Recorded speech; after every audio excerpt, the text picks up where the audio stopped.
Hello दोस्तों। तो स्वागत है आपका मेरे चैनल में। मेरा नाम है मनधीर सिंह और यहाँ पर हम लोग थ्योरी ऑफ कंप्यूटेशन या ऑटोमेटा थ्योरी भी इस सब्जेक्ट को कहा जाता है। तो ये सब्जेक्ट हम लोग यहाँ पर पढ़ेंगे और ये सब्जेक्ट बीटेक में या एमसीए में पढ़ाया जाता है, जो कि काफी लोग इसे कंसीडर करते हैं कि ये बहुत ही टफ सब्जेक्ट है। लेकिन अगर इसके बेसिक्स को हम बहुत अच्छे तरीके से समझ लें तो ये सब्जेक्ट काफी आसान हो जाता है। तो चलिए शुरू करते हैं। तो ये लेक्चर 1 है और इस लेक्चर में हम बेसिक डेफिनेशंस देखेंगे, जो भी लैंग्वेज, स्ट्रिंग, अल्फाबेट, इन सब की डेफिनेशंस देखेंगे और उनको ना केवल पढ़ेंगे बल्कि समझने की भी कोशिश करेंगे। उसके बाद हम लोग देखेंगे कि फाइनाइट ऑटोमेटा क्या होता है, इंट्रोडक्शन देखेंगे फाइनाइट ऑटोमेटा का। और उसके बाद हम लोग ये देखेंगे कि कितने टाइप के फाइनाइट ऑटोमेटा होते हैं और वो कैसे वर्क करते हैं। तो let's start with the definitions. तो सबसे पहले हम जो है बात करें तो सबसे पहले हमारा जो आता है वो है थ्योरी ऑफ कंप्यूटेशन। इस सब्जेक्ट को कहा जाता है या हम लोग इसको ऑटोमेटा थ्योरी भी कहते हैं। तो डेफिनेशन क्या कह रही है? It is a mathematical study, it is a mathematical study of computing machine and it's capabilities. Okay, तो क्या मतलब हुआ इस डेफिनेशन का? इस डेफिनेशन का ये मतलब हुआ कि कंप्यूटिंग मशीन क्या है? हमारी कंप्यूटर।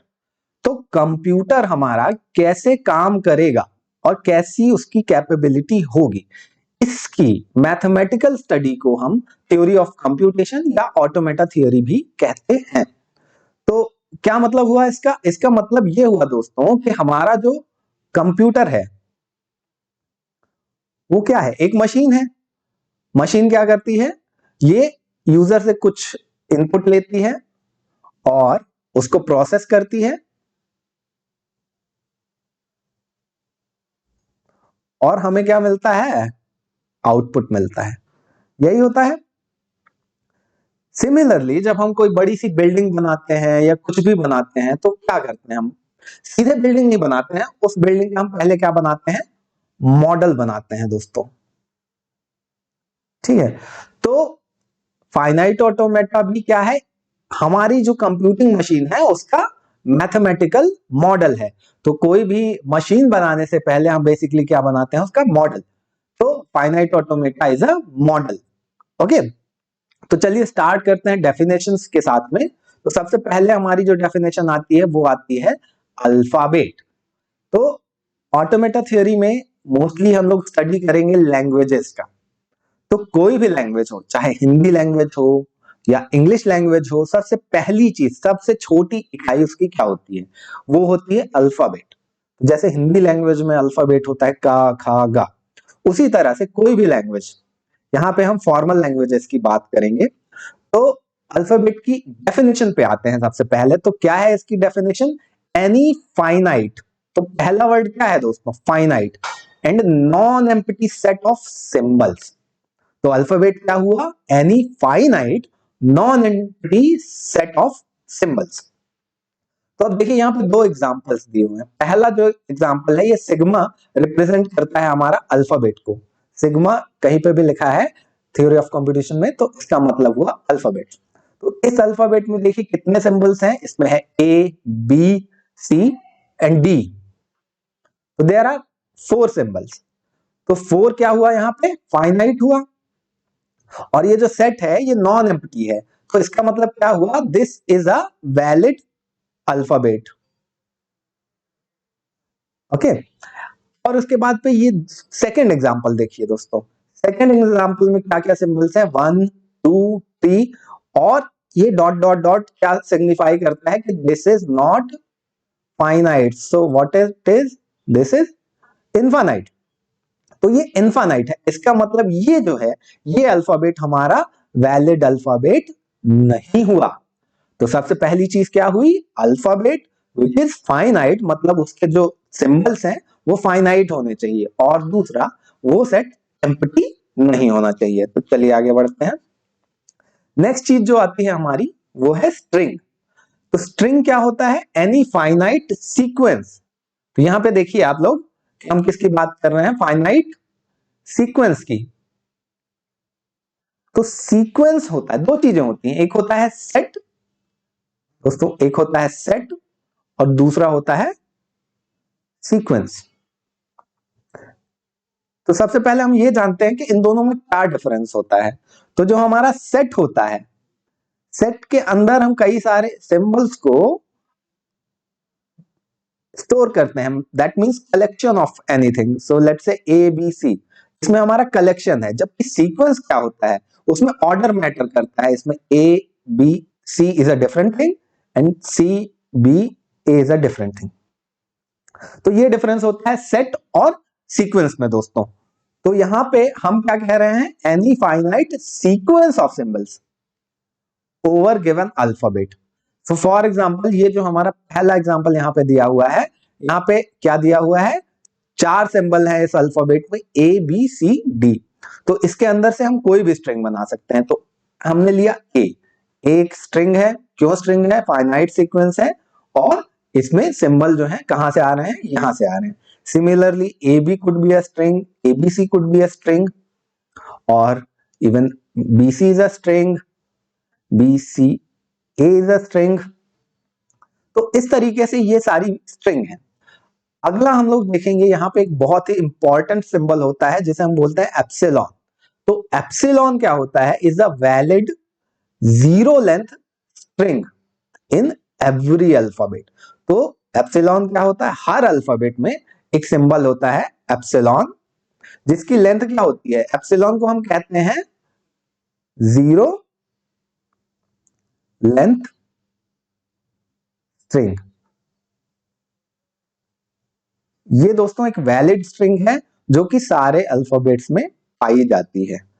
यहां पे आपको यह समझने की जरूरत है कि एप्सिलॉन और एम्प्टी सेट, इन दोनों में डिफरेंस है। तो एप्सिलॉन एक जीरो लेंथ स्ट्रिंग है और ये जो सेट है यहां पे कोई स्ट्रिंग नहीं है। तो epsilon is a string but empty is not a string. Empty set is different और एप्सिलॉन इज डिफरेंट। तो ये चीज यहां पे याद रखने की जरूरत है। तो अगला देखते हैं, हमने स्ट्रिंग समझ लिया, हमने अल्फाबेट समझ लिया। अब हम आते हैं प्रीफिक्स पे। तो प्रीफिक्स क्या होता है? Sequence of leading symbols. तो जैसे यहां पे ये हमारी स्ट्रिंग का एग्जांपल है टी ओ सी, ये हमारी स्ट्रिंग है। तो अब इस स्ट्रिंग में लीडिंग सिंबल मतलब स्टार्टिंग से अगर हम स्टार्ट करें तो क्या क्या स्ट्रिंग्स बनेगी उसे हम कहते हैं प्रीफिक्स। तो यहाँ पे इसकी जो लेंथ है इस स्ट्रिंग की कितनी है? वो लेंथ है 3। तो सबसे पहले एक जीरो लेंथ का प्रीफिक्स हो सकता है। जीरो लेंथ का प्रीफिक्स क्या होगा दोस्तों? एप्सिलॉन। अभी हमने पढ़ा कि epsilon is the valid string. तो सबसे पहले एप्सिलॉन हो सकता है। दूसरा हमारा वन लेंथ का क्या हो जाएगा? टी हो जाएगा, क्योंकि हम प्रीफिक्स देख रहे हैं। तो प्रीफिक्स मतलब हम स्टार्टिंग से स्टार्ट करेंगे। सिमिलरली क्या हो जाएगा? टी ओ हो सकता है, इसकी लेंथ हो जाएगी 2। सिमिलरली पूरा का पूरा टी ओ सी हो सकता है जो कि इसकी लेंथ हो जाएगी 3। तो ये इसके प्रीफिक्सेस हैं दोस्तों। अगर हम कहें कि ओसी, तो ओसी इसका प्रीफिक्स नहीं होगा। ओसी इसका प्रीफिक्स क्यों नहीं होगा? क्योंकि यहां पे हम बात कर रहे हैं लीडिंग सिंबल्स की, बट यहां पे टी क्या है? मिसिंग है। सिमिलरली सी की भी बात करें तो ये भी इसका प्रीफिक्स नहीं होगा दोस्तों। ठीक है, चलिए आगे बढ़ते हैं। प्रीफिक्स की तरह ही आता है सफिक्स। तो सफिक्स का क्या सीन है? जैसे हमारा टीओसी है तो इसमें हम ट्रेलिंग की बात करेंगे, मतलब इधर साइड से चलेंगे। तो इसमें भी सिमिलरली एप्सिलॉन हो सकता है कि अगर हम एक भी सिंबल ना ले, उसमें एक सिंबल लें तो सी हो सकता है, दो सिंबल लेते हैं तो ओसी हो सकता है, और तीनों सिंबल ले तो टीओसी हो सकता है। तो ये इसका सफिक्स है। तो क्या डिफरेंस प्रीफिक्स और सफिक्स में? प्रीफिक्स में हम इधर से इधर मूव करते हैं और सफिक्स में हम इधर से इधर मूव करते हैं दोस्तों। तो चलिए क्वेश्चन सॉल्व करते हैं। यहां पर दोस्तों दिया है, if the length of the string is 4 then how many suffixes are possible. बहुत आसान है। मान लीजिए कि हमारी स्ट्रिंग है A B, C and D. तो ये पूछ रहा है कितने सफिक्स पॉसिबल हैं। तो एक तो हमारा हो जाएगा एप्सिलॉन, एक हो जाएगा डी, दूसरा हो जाएगा सी डी, तीसरा हो जाएगा बी सी डी एंड चौथा हो जाएगा हमारा ए बी सी डी। अब इनको काउंट कर लेंगे तो दिस इज 1 2 3 4 एंड 5। तो यहाँ पे 4 लेंथ स्ट्रिंग है तो उसके कितने सफिक्स बने? 5 सफिक्सेस। तो इसी को हम जनरलाइज कर सकते हैं क्या? इसी प्रॉब्लम को हम लोग जनरलाइज कर सकते हैं कि लेट से n लेंथ की स्ट्रिंग है तो उसके कितने सफिक्स बनेंगे? एक हमारा बन जाएगा एप्सिलॉन एंड बाकी 1 लेंथ से लेके 2 लेंथ से लेके dash dash dash dash n length तक की कितने सफिक्स बनेंगे? n suffix. सो टोटल हमारे कितने सफिक्सेस बन जाएंगे? n plus 1। टोटल हमारे सफिक्सेस बन जाएंगे n plus 1। Similarly same question में अगर हम ये पूछें कि प्रीफिक्स कितने बनेंगे तो सेम आंसर है, प्रीफिक्सेस भी कितने बनेंगे उसमें दोस्तों? n plus 1 prefixes. ठीक है, चलिए आगे बढ़ते हैं। अब आते हैं हम लोग सबस्ट्रिंग में। तो हमने प्रीफिक्स पढ़ा, हमने सफिक्स पढ़ा, अब हम पढ़ेंगे सबस्ट्रिंग। तो सबस्ट्रिंग की डेफिनेशन देखिए दोस्तों, any consecutive sequence of symbols over the given string. मतलब सबस्ट्रिंग किसकी होगी? किसी ना किसी स्ट्रिंग की होगी। तो यहां पे देखते हैं हम टी ओ सी। अभी तक प्रीफिक्स और सफिक्स में हमारी एक कंडीशन थी कि हम स्टार्टिंग से ही स्टार्ट करेंगे या तो एंडिंग से स्टार्ट करेंगे। सब स्ट्रिंग में ये कंडीशन नहीं है। सब स्ट्रिंग में केवल ये कंडीशन है कि आप कहीं से भी स्टार्ट करें, कहीं से भी एंड करें, बट आपका जो सीक्वेंस है वो कंसेक्यूटिव होना चाहिए।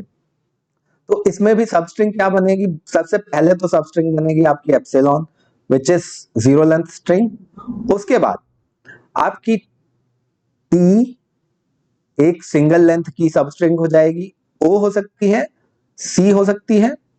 देन टू लेंथ की हम देखेंगे तो कितनी बनेगी? टीओ और हमारी बन सकती है, सॉरी, दूसरी हमारी बन सकती है ओसी एंड क्या बन सकती है हमारी? T O C. तो इस तरीके से हमारी जो है ये सारी सबस्ट्रिंग्स पॉसिबल हैं। Epsilon T O C single length की, T O and O C double length की एंड टीओसी ये 3 लेंथ की। Okay, so this is the substring. यहां पे क्या सबस्ट्रिंग नहीं हो सकती है? तो अगर हम कहें कि टी सी, तो ये सबस्ट्रिंग नहीं है दोस्तों। क्यों नहीं है सबस्ट्रिंग? क्योंकि ये कॉन्जिक्यूटिव नहीं है। यहां पे ओ बीच में हमने गायब कर दिया, तो ये TC is not a substring. Okay, तो यहां पे ये हमें समझ आ गया होगा। अगला हमारा क्वेश्चन है कि if length of the string is 4 then how many substrings are possible. तो इस क्वेश्चन को हम इसी के थ्रू कर सकते हैं कि यहां पे देखिए हमारी लेंथ ऑफ द स्ट्रिंग क्या थी? 3 थी। तो हमारी 0 लेंथ की कितनी सबस्ट्रिंग बनी? एक ही सबस्ट्रिंग बनेगी। ओके, 1 लेंथ की कितनी सबस्ट्रिंग्स बनेंगी? 3 सबस्ट्रिंग बनी। क्यों? Single single letter T O C. अगर हमारी लेंथ 2 है तो उसकी कितनी सबस्ट्रिंग्स बनेंगी? यहां पे देखिए इसकी बनी 2 सबस्ट्रिंग्स। अगर हमारी लेंथ 3 है तो उसकी कितनी सबस्ट्रिंग बनेंगी? एक सिंगल सबस्ट्रिंग बनेगी। ठीक है दोस्तों, ये चीज समझ आई। तो टोटल कितनी सबस्ट्रिंग बनी? 3 प्लस 2 5 एंड 2 7। सो अगर लेंथ 3 है तो हमारी 7 बनी। सिमिलरली अगर हम लेंथ 4 कर दें दोस्तों तो 0 लेंथ की कितनी बनेगी? एक ही बनेगी। 1 लेंथ की कितनी बन जाएंगी? यहां पे 4 बन जाएंगी। 2 लेंथ की कितनी बनेगी? सो इसके लिए सॉल्व करके हम देखते हैं दोस्तों।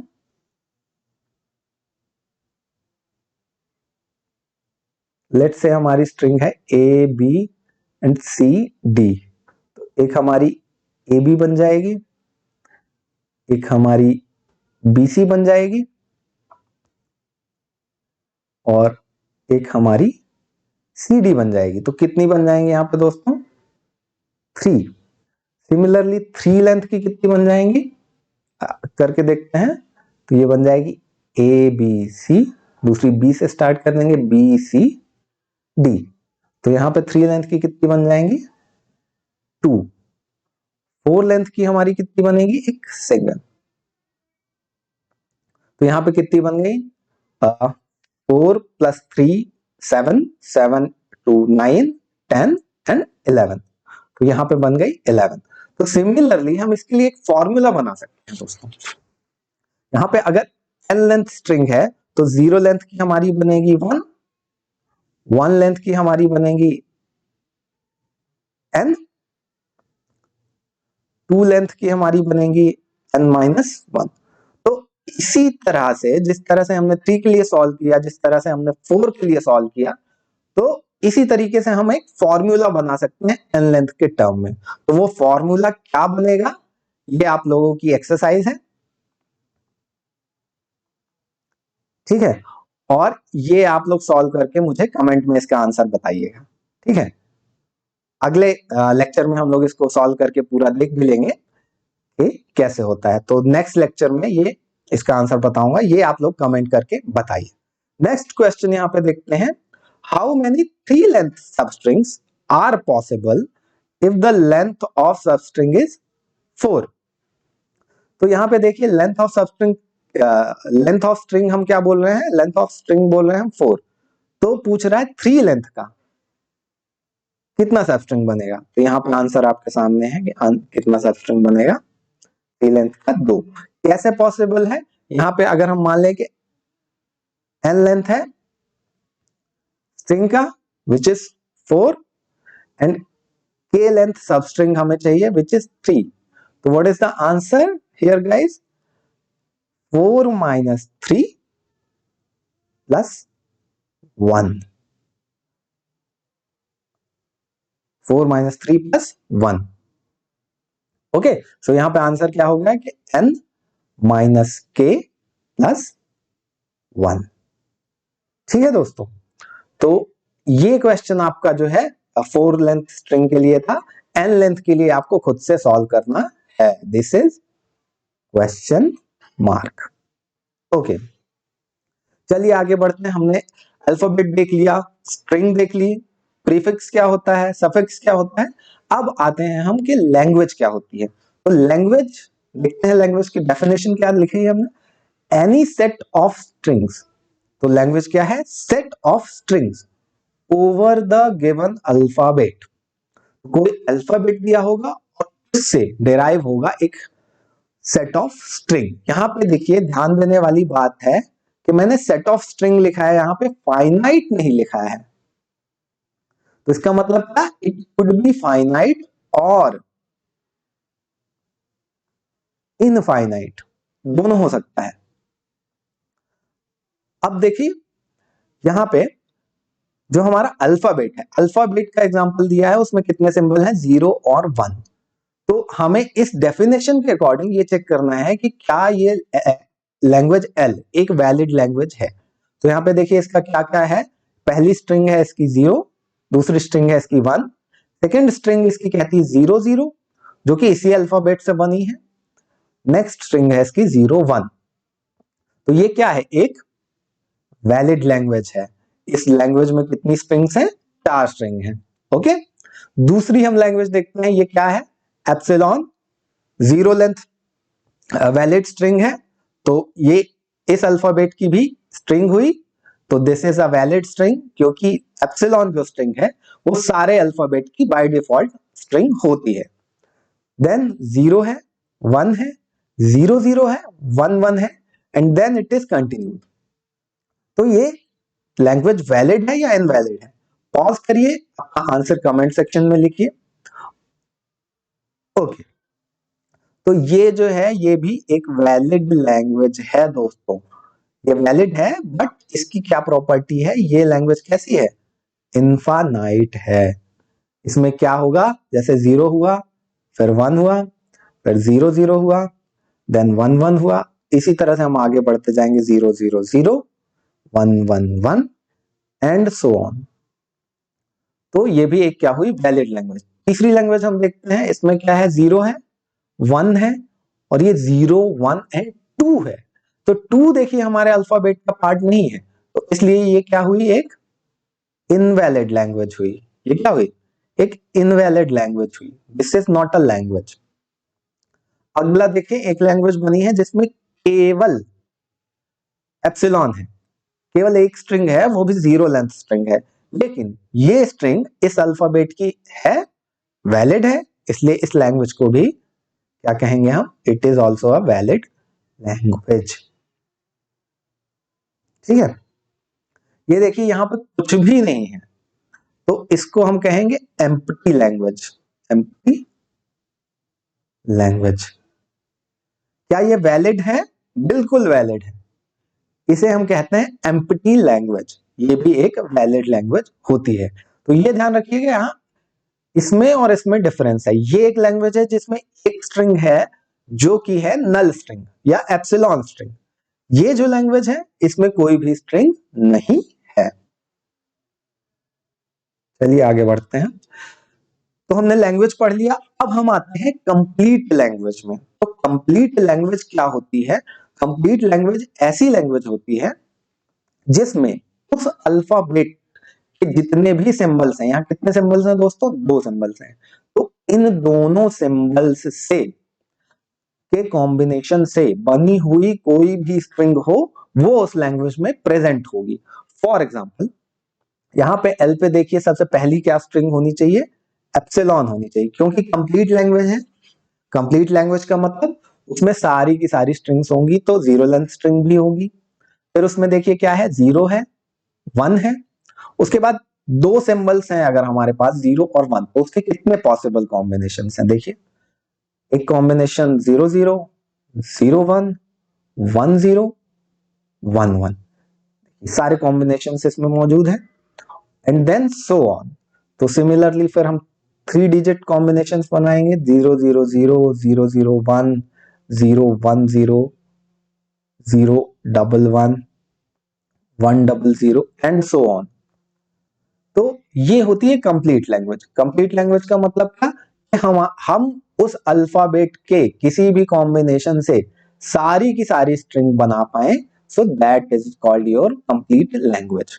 इसको हम डिनोट कैसे करते हैं, इसको हम डिनोट करते हैं अल्फाबेट का symbol and then star. Star का जो सिग्निफिकेंस होता है, स्टार का मतलब होता है 0 और मोर ऑकरेंस।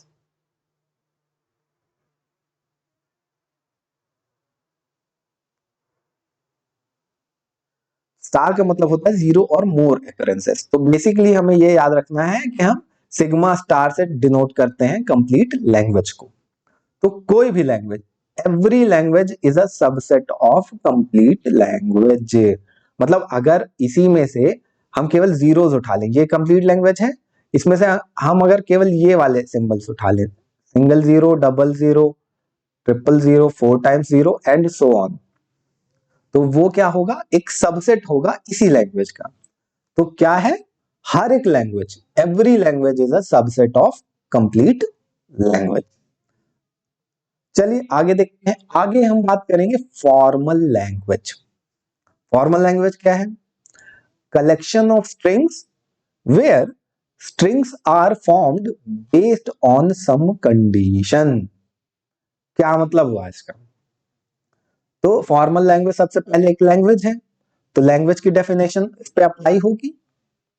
उस लैंग्वेज की डेफिनेशन के बाद ये देखिए यहाँ पे अल्फाबेट है अगर ए एंड बी, और हमने लैंग्वेज क्या बनाई है, A power N B power N, where N should be greater than और इक्वल टू 1। क्या मतलब हुआ इसका, इसका मतलब ये हुआ कि ये एक लैंग्वेज बनी है इस अल्फाबेट पे। इस लैंग्वेज का अल्फाबेट क्या है, ये है, मतलब उसमें क्या सिंबल्स होंगे, ए एंड बी होंगे, और वो किस फॉर्म में होंगे, A power N and B power N. तो यहाँ एन डिनोट करता है नंबर ऑफ रिपीटेशन, n क्या है यहाँ पे, n शुड बी ग्रेटर और इक्वल टू 1। तो इस कंडीशन के हिसाब से n की मिनिमम वैल्यू क्या हुई, n की वैल्यू हो सकती है 1, 2, 3, 4, 5 एंड सो ऑन। तो अगर हम ये लैंग्वेज लिटरली बनाएं तो कैसे बनेगी, सबसे पहले हमको क्या लेना पड़ेगा, n की वैल्यू 1। तो n की वैल्यू 1 है तो a power n means a को हम लिख देंगे एक बार, फिर b टू द पावर 1 उसको लिख देंगे। अब n की वैल्यू हम लोग क्या ले लेंगे 2, तो a को लिखेंगे 2 टाइम्स एंड b को लिखेंगे 2 टाइम्स। सिमिलरली 3 के लिए a a a b b b and so on. तो ये कहलाएगी हमारी formal language which is based on some condition. अगली लैंग्वेज देखिए हमारी यहाँ पे a पावर n है एंड b पावर m है, where n comma m should be greater than equal to 1। यहाँ पे इसके ऊपर वाले एग्जांपल में क्या था, दोनों के ऊपर पावर जो थी वो सेम थी, यहाँ पे दोनों के ऊपर पावर जो है वो क्या है, डिफरेंट है। ठीक है दोस्तों, तो देखिए इसकी क्या लैंग्वेज बनेगी, तो n है वो हो सकता है 1, 2, 3। सिमिलरली m है वो क्या हो सकता है 1, 2, 3 एंड सो ऑन, ये भी हो सकता है सो। तो मिनिमम बनाते हैं, इसका क्या बनेगा, लेट्स से हमने n इज इक्वल टू 1 ले लिया तो a, m is equal to भी 1 ले लिया तो b। नेक्स्ट टाइम हमने n इज इक्वल टू ले लिया 1 और m इज इक्वल टू हमने ले लिया 2, तो ये क्या बन जाएगा a b b। सिमिलरली हम कोई भी कॉम्बिनेशन ले सकते हैं, लेट्स से हमने ले लिया n is equal to 2 and m is equal to b and so on. तो इसके कोई भी पॉसिबल कॉम्बिनेशन हम ले सकते हैं।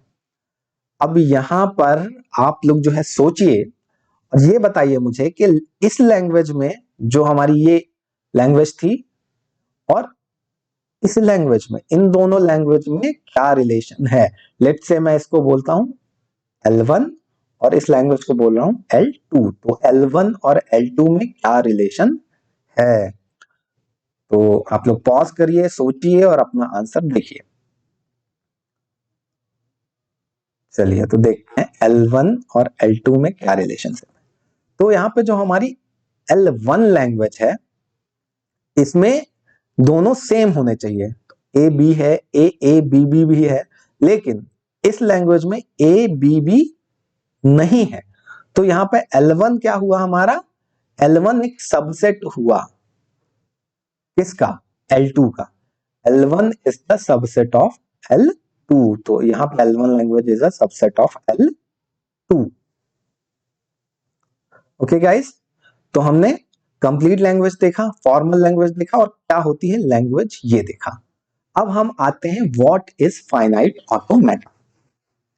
तो जैसा मैंने पहले भी स्टार्टिंग में लेक्चर के कहा था, it is a mathematical model which contains finite number of states. क्या स्टेट्स होती हैं and transitions defined on between them. तो इसको देखिए समझने की कोशिश करते हैं, क्या होती हैं स्टेट्स, क्या होता है ट्रांजिशन, ये सारा कुछ हम समझेंगे।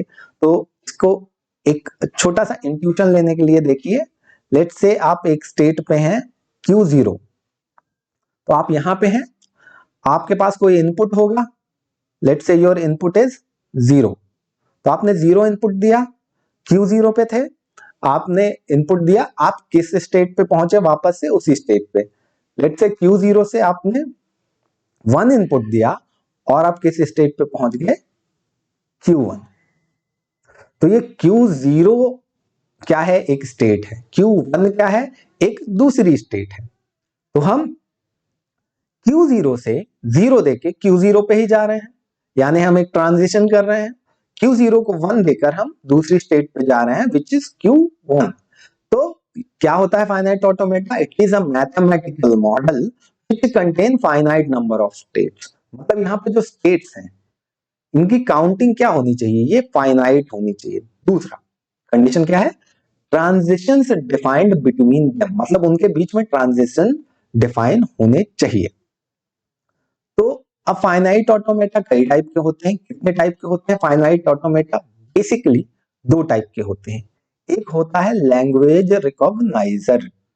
तो जो हमने अभी लैंग्वेजेस पढ़ी, तो उन लैंग्वेज को रिकॉग्नाइज करने के लिए जो मॉडल बनाया जाता है, that is called language recogniser. दूसरे टाइप के फाइनाइट ऑटोमेटा होते हैं, उसमें हम किसी लैंग्वेज को रिकॉग्नाइज नहीं करते हैं, उसमें हम आउटपुट जनरेट करते हैं। They are called output generator. तो लैंग्वेज रिकॉग्नाइजर में हमारे पास तीन टाइप के फाइनाइट ऑटोमेटा होते हैं। Number one is NFA, which is non-deterministic finite automata. It is what? Non-deterministic. It is non-deterministic finite automata. Next क्या होता है? Epsilon NFA, which is also a non-deterministic but with epsilon moves. हम लोग ये सारी चीजें डिटेल में अपने आने वाले लेक्चर्स में पढ़ेंगे। थर्ड थिंग क्या है हमारी? थर्ड थिंग है DFA, which is nothing but deterministic finite automata. So it is deterministic. तो जैसा नाम ही सजेस्ट करता है, नॉन डिटर्मिनिस्टिक और डिटर्मिनिस्टिक। तो डिटर्मिनिस्टिक का मतलब होता है किसी एक स्टेट से कोई एक इनपुट लेके हम डिटर्मिनिस्टिक जगह जाएं, मतलब वी आर डिटरमिन्ड, एक ही ट्रांजिशन होगा। जबकि एनएफए में क्या होगा, किसी एक स्टेट को कोई इनपुट देने पे वो एक से ज्यादा जगह भी जा सकता है। एग्जैक्ट क्या डिफरेंस है हम लोग एग्जाम्पल से देखेंगे सारा कुछ। अभी फिलहाल के लिए यहीं पे देखते हैं। नेक्स्ट जो दूसरा टाइप है हमारा, वो है आउटपुट जनरेटर। इसमें दो टाइप की मशीन्स होती हैं, मीले मशीन और मूरे मशीन। तो ये भी हम लोग डिटेल में आगे चल करके पढ़ेंगे। ओके, तो डिटर्मिनिस्टिक फाइनाइट ऑटोमेटा से स्टार्ट करते हैं हम लोग। So what is deterministic finite automata? It is a finite automata in which from each and every state on every input symbol exactly one transition should exist. क्या कह रहा है ये? कि हर स्टेट से हर इनपुट सिंबल के लिए exactly one transition should exist, not 0 not 2, exactly 1. तो यहां पे ये एक ऑटोमेटा बना है, तो इसको देखते हैं, एनालाइज करते हैं ये DFA है या नहीं। तो क्या चीज है? पहली चीज तो फाइनाइट नंबर ऑफ स्टेट्स होनी चाहिए। तो अगर हम फाइनाइट नंबर ऑफ स्टेट्स देखें, इसमें स्टेट्स कितनी है? स्टेट्स है Q0 एंड Q1, ये दो स्टेट है इसमें, ठीक है। तो फाइनाइट नंबर ऑफ स्टेट्स हो गई। दूसरा, इसमें सिंबल्स कौन कौन से हैं? अगर हम डायग्राम से देखें तो इसमें सिंबल्स हैं 0 एंड 1। अब आइए चेक करते हैं इस डेफिनेशन के अकॉर्डिंग ये DFA है या नहीं है। तो Q0 पे अगर हम 0 देते हैं, Q0 पे 0 देते हैं, तो हम कहां कहां जा रहे हैं? Q0 को 0 देके हम Q1 पे जा रहे हैं। तो फॉर Q0 to 0 हम कहां जा रहे हैं? Q1 पे। तो कितने ट्रांजिशन हुए? एक ट्रांजिशन हुआ। फिर हम Q0 को 1 दें तो हम कहां जा रहे हैं? Q0 पे जा रहे हैं। तो इसका भी कितने ट्रांजिशन हुए? 1 ट्रांजिशन हुआ, ठीक है। तो दिस इज ऑल्सो ओके। हम Q0 से Q0 सेम स्टेट पे रह सकते हैं, that is not a problem for DFA। Next हम Q1 को ट्राई करते हैं 0 देने का। तो Q1 को 0 अगर दिया, देखिए यहां पे कोई ट्रांजिशन डिफाइन नहीं है, लेकिन एज पर द डेफिनेशन ये देखिए एग्जैक्टली 1 ट्रांजिशन शुड एग्जिस्ट। तो यहां पे Q1 को 0 देने पर कोई ट्रांजिशन नहीं है, इसलिए ये हमारा क्या है? It is not a DFA, ठीक है। Q1 को हम 1 दे रहे हैं तो कहां जा रहे हैं? Q1 को देखिए 1 दे रहे हैं तो कहां जा रहे हैं? हम वापस से Q0 पे जा रहे हैं। तो ये ट्रांजिशन है।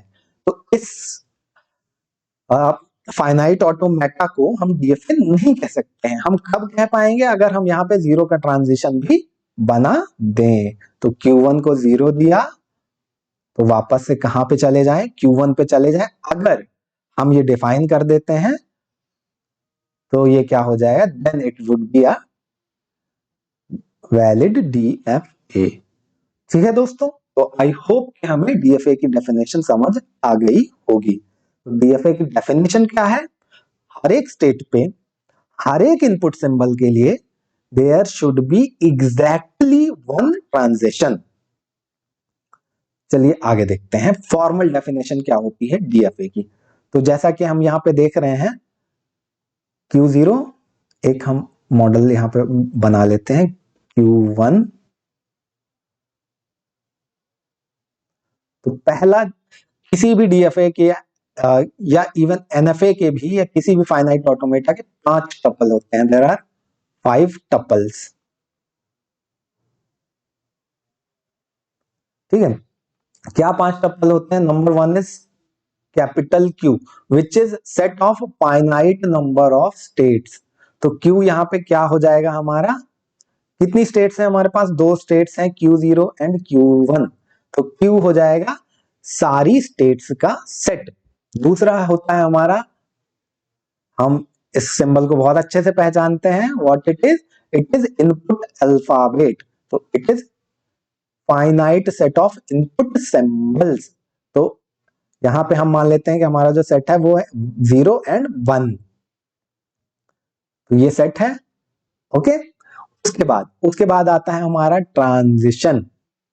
ट्रांजिशन का मतलब क्या कि किसी स्टेट को, इसमें से चुनी गई किसी भी स्टेट को इसमें से चुना हुआ कोई भी सिंबल दें तो हम वापस किस में जाने चाहिए? किसी ना किसी स्टेट में। सो दिस इज कॉल्ड ट्रांजिशन। तो ट्रांजिशन को डिनोट करने का 2 तरीका है दोस्तों। एक है ट्रांजिशन डायग्राम, जो कि हम यहां पे हमने ड्रॉ किया हुआ है। Let's say this is 0, this is 1, this is 0 और 1। तो यहाँ पे सॉरी, तो यहाँ पे जो ट्रांजिशन डायग्राम है वो यहाँ पे दिया हुआ है। दूसरा इसका रिप्रेजेंटेशन हो सकता है ट्रांजिशन टेबल। तो ट्रांजिशन टेबल कुछ इस तरह से दिखेगा, Q0 Q1, ये Q0 हो गया, ये Q1 हो गया। Q0 को सॉरी, यहाँ पे इनपुट सिंबल्स होंगे, यहाँ पे इनपुट सिंबल हो गया 0 और यहाँ पे इनपुट सिंबल हो गया 1। तो Q0 को 0 दिया तो कहां पे जा रहे हैं? देखिए, Q0 को 0 दिया तो ये जा रहे हैं हम Q0 पे ही। तो यहाँ पे हम लिख देंगे Q0। देन Q0 को 1 दिया तो कहां पे जा रहे हैं? Q1 पे। तो यहाँ पे हम क्या एंट्री कर देंगे? Q1। Q1 को 0 दिया तो देखिए कहां जा रहे हैं? ये देखिए, ये है ट्रांजिशन, तो Q1 पे ही जा रहे हैं। सिमिलरली Q1 को 1 दिया तो भी कहां जा रहे हैं? Q1 पे ही। तो Q1 पे। तो ये हो गया हमारा ट्रांजिशन टेबल।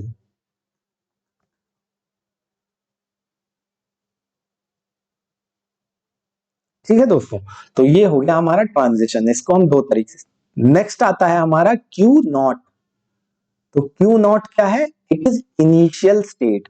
तो initial state must be single, मतलब एक ही इनिशियल स्टेट होनी चाहिए। तो डीएफए में या एनएफए में भी इनिशियल स्टेट को कैसे हम रिप्रेजेंट करेंगे?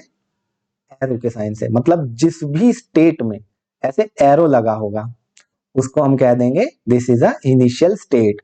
ये Q0 भी हो सकता है, स्टेट का नाम Q1 भी हो सकता है, Q2 भी हो सकता है। लेकिन इनिशियल स्टेट को हम कैसे रिप्रेजेंट करेंगे? Q0 से। तो Q0 के अंदर इट कैन बी Q1। तो यहां पे कंफ्यूज होने की जरूरत नहीं है। Q0 is the representation for the set of initial states and Q1 is the actual initial state. तो हमारा जो डीएफए है, एग्जांपल डीएफए, उसमें इनिशियल स्टेट क्या हुई? Q0, क्योंकि यहाँ पे एरो लगा हुआ है। नेक्स्ट आता है सेट ऑफ फाइनल स्टेट्स।